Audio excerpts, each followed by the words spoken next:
Hello everybody, and thank you for watching my video. Today I'm going to show you how to connect your PlayStation 5 controller to your PC. Currently there's two methods by which you can connect your PlayStation 5 controller to your PC. The first being using a USB Type-C cable, which unfortunately isn't included with the controller.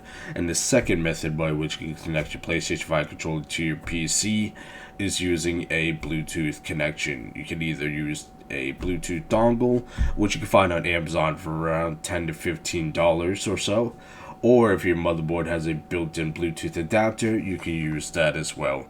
I'm going to show you how to use the Bluetooth method, as that's how I primarily connect my controllers. So in order to get the PlayStation 5 controller into Bluetooth pairing mode, you're going to want to press the PlayStation button in the middle controller, as well as the upper left hand button, the create button.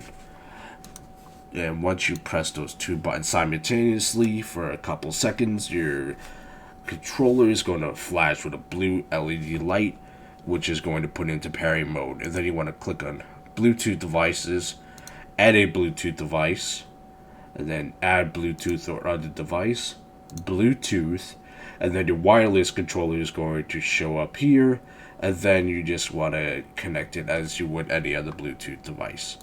Now that your wireless controller is physically connected to your PC, you're going to want to figure out how to map your controller in order to play your games properly, as the PlayStation 5 controller currently is not natively supported by any games. So the best way currently to do this, as there isn't any proprietary software, is through Steam.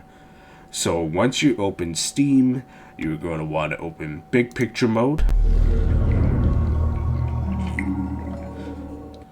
And once you're in Big Picture mode, you want to click this gear icon, which is next to the power button, and then click on Controller Settings.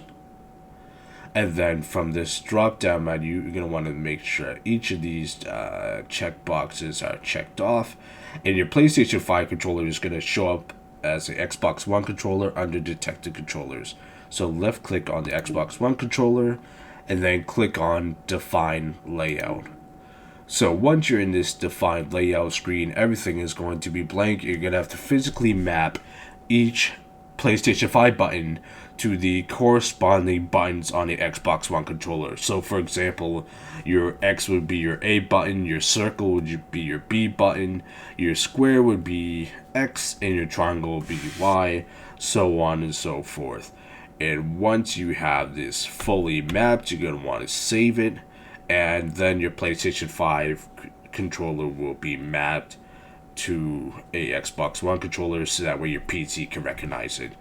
So once your controller is fully mapped, you're going to want to exit Big Picture mode and go back to the standard Steam's screen.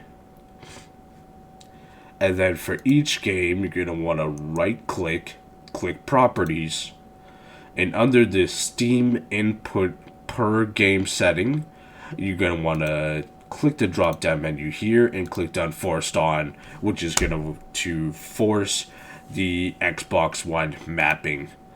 So this is how you add PlayStation 5 controller compatibility to your native Steam games. And then you might be wondering, okay, now how do I add a non-Steam game? So you want to click on Add a Game, and then add a non-Steam game. And by doing this, you'll allow any game on your PC, whether it be from the Epic Games Store or, downloaded from third-party applications, or even if you have a CD-based game, you'll be able to map it correctly.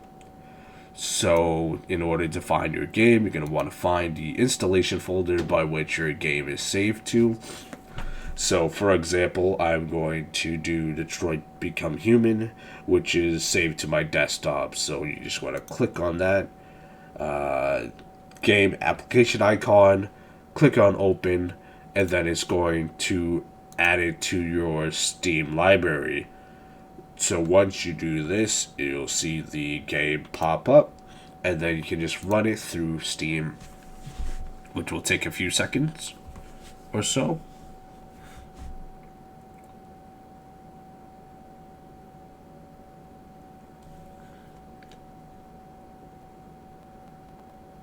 And you can see I'm launching the game now.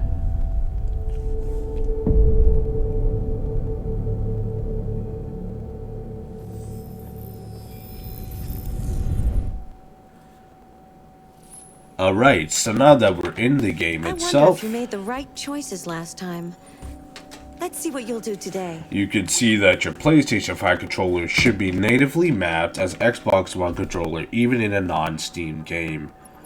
And then you can just use your controller as usual. So I'll demonstrate this by launching the game, which will just take a few seconds or so. And keep in mind that, again, this can be done with any game as long as you run it through the Steam application.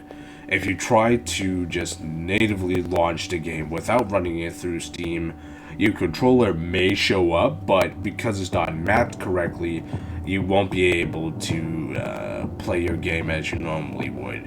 So now that my game is fully mapped through the Steam application, I'm able to use the controller as normal. And this is how you can run your PlayStation 5 controller through games, either Steam or non-Steam games. You have any questions, feel free to leave a comment below. Please leave a like if you like this video, and I'll see you in the next video. Thank you.